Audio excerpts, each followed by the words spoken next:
கொஞ்சம் தீங்க வந்து நம்ம தீங்கன்னு பேசணும்ல. என்னப்பா பேசிட்டே வாங்க. மழை பெஞ்சா தண்ணி நிக்குது. எங்க வீடு மடிக்கவே முடியாது. தண்ணி விழுது. காலை வச்சா முன்னாடி நடக்க முடியாது. நீங்க வந்து பாருங்க. எனக்கு வந்து அந்த ரோடு வசதி கொடுக்கணும். அவ்வளவுதான். தண்ணி வருது. மழை பெய்ய லாஸ்ட்ல இருந்து இங்க வரணும். அது வர்றதுக்குள்ள எங்களுக்கு தண்ணி நின்றுடுது. ஆனா தெரியவும் மாட்டேங்குது. நாங்க லாஸ்டா இருக்கோம் ஒரு 4 வீடு. தண்ணி வர்றது எங்களுக்கு தெரிய மாட்டேங்குது. எங்க வீடு இருக்கு. நீங்க வாங்க, நான் கையோட அழைச்சிட்டு போறவங்கள நீங்க வந்து பாத்துட்டு அதுக்கு பதில் சொல்லுங்க. நீங்க வாங்க. லைட் எரியுது. இந்த பாருங்க, எங்க பையன் தான் அவங்க. எங்க பையன் தான். எல்லா பேருக்கும் தெரியும் எங்க வீடு. கார்த்திகை மாசம், மார்கழி மாசம், தை மாசம் வந்தாதான் எங்க வீடு காயும். அது வரைக்கும் தண்ணி இவ்வளவு இருக்குன்னு சிம்டர் எங்க செவுத்து அப்படியே அடிச்சிடுவோம். தெரியாம கட்டிருக்காங்க.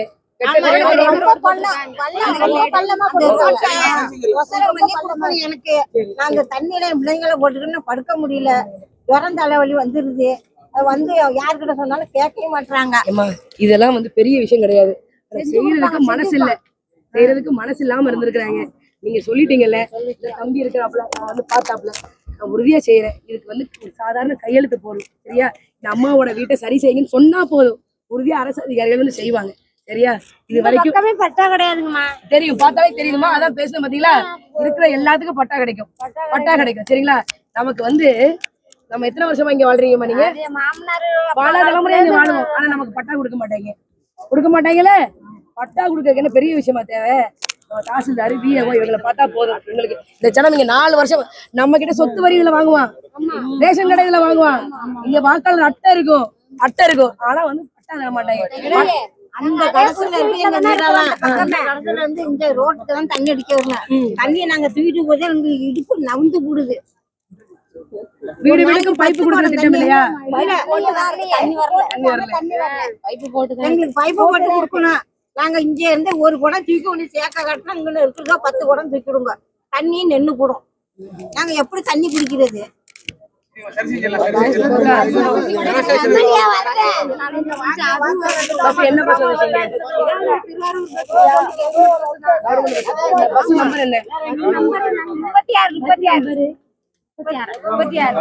இதே நாகப்பட்டினம் வெண்மனச்சேரிக்கு ஒரு பேருந்து கேட்டிருக்காங்க.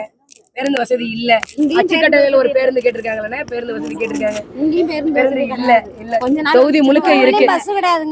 தொகுதி முழுக்க இந்த பிரச்சனை இருக்குமா? சரி செய்வோம். சரிங்களா?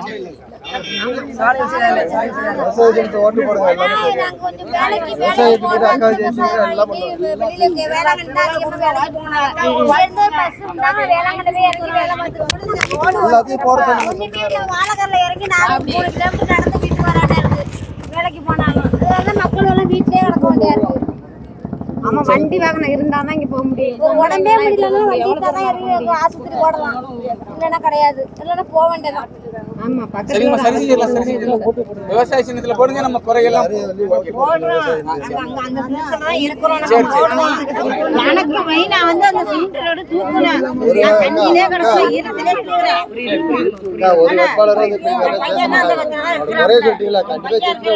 நானும் இருக்கிறேன். எங்க வீட்டுல 4 ஓட்டு இருக்கு. ஓட்டுக்கலமா நீங்க கஷ்டப்படுறீங்க, அது சரி செய்வோம்.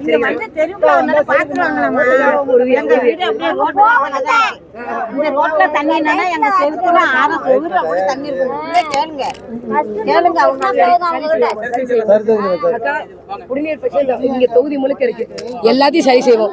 பட்டா கிடையாது இல்ல, தொகுதி முழுக்க இருக்குமா? தொகுதி முழுக்க இருக்கு. அக்கா, தொகுதி முழுக்க இருக்கு. சரி செய்வோம். சரிங்களாமா? தெற்கு பனையூர்ல மட்டும் இருக்கு இல்ல, தொழுதூர்ல இருக்கு, மேலப்படாகையில இருக்கு, கருங்கணில இருக்கு, இது நம்ம அகரம் ஊராட்சியில இருக்கு, எல்லா இடத்துலயும் இருக்கு. சரி செய்வோம். 4 கிடையாது எங்க ஊர்ல. நாங்க போட்டா திருக்கோணம் தான் போகணும். ஊசி போடுறதுனால போகல பாதையில நான் சொல்ல முடியாது. இதுவரைக்கும் போடாம செய்ய மாட்டாங்க. போடுங்க எல்லாம் சரி. மகிழ்ச்சி. சரிப்பா, அம்மா பாத்துக்கோங்க. சரி செய்வோம். அடுத்த கார்த்திகை மாநிலத்துல சரி செய்வோம். சரியா? இருக்கக்கூடிய அரசியல் கள சூழல்ல நாம எப்பேற்பட்ட சூழ்நிலையில இருக்கிறோம் அப்படிங்கிறது மக்களாகிய உங்களுக்கு ரொம்ப நல்லா தெரியும். மிக குறிப்பாக தமிழ்நாடு என்கின்ற மாநிலம் மிகப்பெரிய கடனுக்குள்ள இருக்குது. 10 லட்சம் கோடி கடன்கிறாங்க. தமிழ்நாட்டில் இருக்கக்கூடிய மக்கள் நாம கடனில் இருக்கிறோம். எனக்கு வாகன கடன் இருக்குது, வீட்டு கடன் இருக்குது, அதே போல் உங்களுக்கு குடும்பத்துக்கு பல கடன்கள் இருக்கும். ஆனால் இந்த நாட்டை ஆளக்கூடிய ஆட்சியாளர்களுக்கு ஏதாவது கடன் இருக்கா? தமிழ்நாட்டின் முதலமைச்சர் மு.க. ஸ்டாலினுக்கு கடன் இருக்கா? துணை முதலமைச்சருக்கோ இல்லை அமைச்சர் பெருமக்களுக்கோ எம்எல்ஏக்களுக்கோ எம்பிக்களுக்கோ கடன் இருக்கா? நல்ல செல்வ செழிப்பாக வாழ்கிறாங்க, பல்லாயிரம் கோடிகளுக்கு அதிபதிகளாக இருக்காங்க. ஸ்டாலின் கணக்கெல்லாம் லட்சம் கோடிக்கு மேலே இருக்குன்னு சொல்கிறாங்க. இதுக்கெல்லாம் யார் காரணம்? நாம் தான் ஓலை குடிசையில், ஓட்டு குடிசையில், மழை பெஞ்சா ஒழுகிற குடிசையில் ஏழை பாளைய நாம் வாழ்கிறோம். ஆனால் நம்மிடமிருந்து வாக்குகளை வாங்கி கொண்டு தமிழ்நாட்டின் முதலமைச்சராக, முன்னாள் முதலமைச்சராக இருக்கக்கூடியவர்கள்லாம் மாட மாளிகையில் கூட கோபுரங்கள்லாம் வாழ்கிறாங்க. இதெல்லாம் எப்படி நடக்குது? எப்படி நடக்குது? நீங்கள் வாக்களித்து தேர்ந்தெடுத்தவர்கள் வளர்ச்சி அடைந்து விட்டார்கள். வாக்களித்த நாமோ இன்னும் வறுமையிலையும் வறட்சியிலே இருக்கோம். இது காரணம் யாரு? இதுலேருந்து ஒரு மாற்றம் வர வேண்டாமா? மாற்றம் வர வேண்டாமா? எப்படி அவர்களுக்கு வளர்ச்சி வருது? இதே கீழ்வேளூர் சட்டமன்ற தொகுதியில் செருநல்லூரில் சுடுகாட்டுக்கு தார் சாலை போட்ட கணக்கில் 7,80,000 ரூபா கொடுத்துருக்குறாங்க. சாலையே போடலை, ஆனால் சாலை போட்டதாக கணக்கு காட்டி 7,80,000 ரூபா அடிச்சிருக்கிறாங்க. வங்காரமாவடி என்ற ஊரில் சாலையே இல்லை, ஆனால் அந்த ஊருக்கு தார் சாலை போட்டுன்னு சொல்லி 13,67,000 ரூபா அடிச்சிருக்கிறாங்க. இப்படி போடாத சாலைகளுக்கு, கட்டாத கட்டிடங்களுக்கு, கட்டாத வேலைகளுக்கு, செய்யாத வேலைகளுக்கு செய்ததாக சொல்லி பல லட்சத்தை பல கோடிகளை ஆட்டையை போடுறாங்க. எல்லாம் நமக்கு தெரியும். திமுக நல்ல கட்சி என்று திமுக காரர்களை ஒத்துக்கொள்ள மாட்டார்கள். அதிமுக நல்ல கட்சி என்று அதிமுக பொறுப்பாளர்களை ஒத்துக்கொள்ள மாட்டார்கள். உங்களுக்கும் தெரியும், எனக்கும் தெரியும். தமிழ்நாட்டில் பாலியல் வன்கொடுமை நடந்து கொண்டே இருக்கிறது. காரணம் என்ன? பாலியல் வன்கொடுமை நடப்பதற்கான காரணம் என்ன? ஆட்சியில் இருப்பது திமுக இளைஞரணி பொறுப்பாளர் கிருஷ்ணகிரி மாவட்டத்தில் 2.5 வயசு குழந்தைய பாலியல் வன்கொடுமை செய்து கொலை செய்கிறான். 60-65 வயசு பாட்டி வரைக்கும் பாலியல் வன்கொடுமைக்கு ஆளாகிறார்கள். காரணம் என்ன?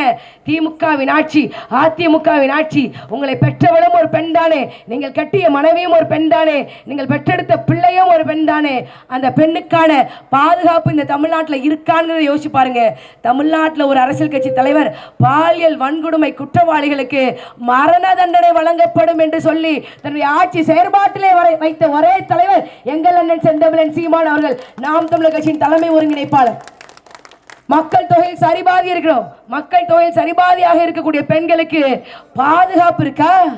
மக்கள் தொகையில் சரிபாதியாக இருக்கக்கூடிய பெண்களுக்கு 50 விழுக்காடு அரசியல்ல இடப்பகிர்வு வழங்கியது நாம் தமிழர் கட்சி. போதை இல்லாத தமிழ்நாடு எப்படி உருவாகும்? திமுக அதிமுக இருந்தால் போதை இல்லாத தமிழ்நாடு வருமா? சாராய ஆலைகளை நடத்துவதே திமுக காரர்களும் அதிமுக காரர்களும் தான். ஸ்டாலினோட கோட்பாடு என்ன? திமுகவின் கோட்பாடு என்ன? கடமை கண்ணியம் கட்டுப்பாடா? இல்ல, வீரனை புடி, சாராயத்தை குடி, அது மூச்சு முட்டை குடி, பின்பு செத்து மடி. இதுதான் திமுகவினுடைய கோட்பாடு. வீரனை புடி, சாராயத்தை குடி, மூச்சு முட்டை குடி, பிறகு செத்து மடி. தமிழ்நாட்டில் ஆண்களுடைய எண்ணிக்கை குறைந்து கொண்டே வருகிறது, பெண்களுடைய எண்ணிக்கை அதிகரித்துக் கொண்டே வருகிறது. காரணம் என்ன? தேர்தல் ஆணையம் சொல்லுது, ஆண் வாக்காளர்களை விட பெண் வாக்காளர்கள் 12 லட்சம் பேர் அதிகமாக இருக்காங்க. 12 லட்சம் பேர் எங்க போனாங்க? 12 லட்சம் பேரை பரலோகம் அனுப்பிச்சது யாரு? இந்த திமுக, இந்த அதிமுக குடிக்க வச்சு மாறி குடிக்க வச்சு இன படுகொலை செய்து விட்டது. போதை இல்லாத தமிழ்நாடு உருவாக வேண்டும் என்றால் தாய் தமிழ் சொந்தங்களே, சாராய கடையில இதுவரை நையா பைசா கமிஷன் வாங்காத கட்சி ஒரே கட்சி தமிழ்நாட்டில் நாம் தமிழர் கட்சி. அந்த கட்சிக்கு வாக்களித்து வெற்றி பெற செய்யுங்க. ஓலை குடிசை இருக்காது, ஓட்டு வீடு இருக்காது. எப்படி மாத்துவீங்க? தகுதி இருக்கக்கூடிய அத்தனை பேருக்கும் உங்கள் வீட்டு மகள் கார்த்திகா வெற்றி பெற்றால் பட்டா வாங்கி கொடுப்பேன்.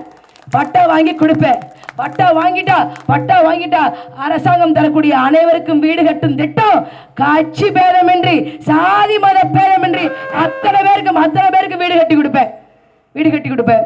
தீ பிடிச்சா நம்ம ஓலை குடிசையெல்லாம் தீக்கு இரையாயிரும். நம்ம இதுவரைக்கும் வாழ்க்கையில சேகரித்து வச்ச எல்லா சேமிப்பும் அதுல காணாம போயிடும். அதுல இருந்து தற்காத்துக்கணும். ஏன் ஒரு அரசாங்கத்தினுடைய சேவை மக்களுக்கு என்ன தெரியுமா?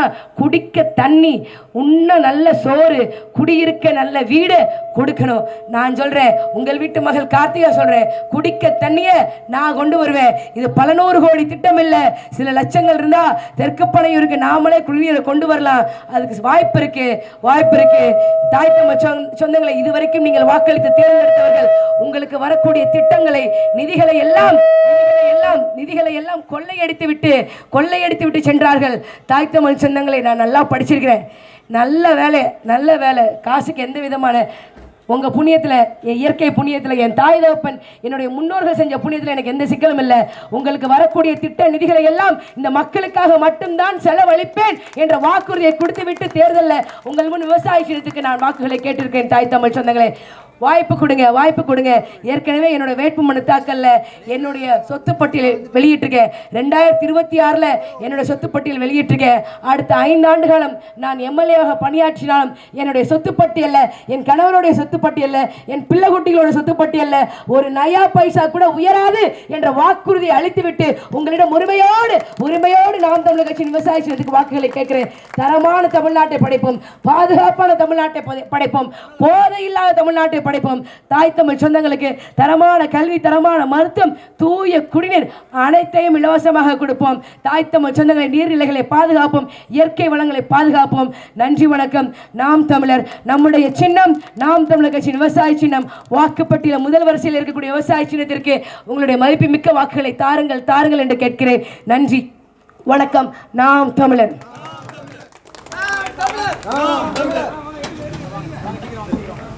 அப்படி இல்லைங்க.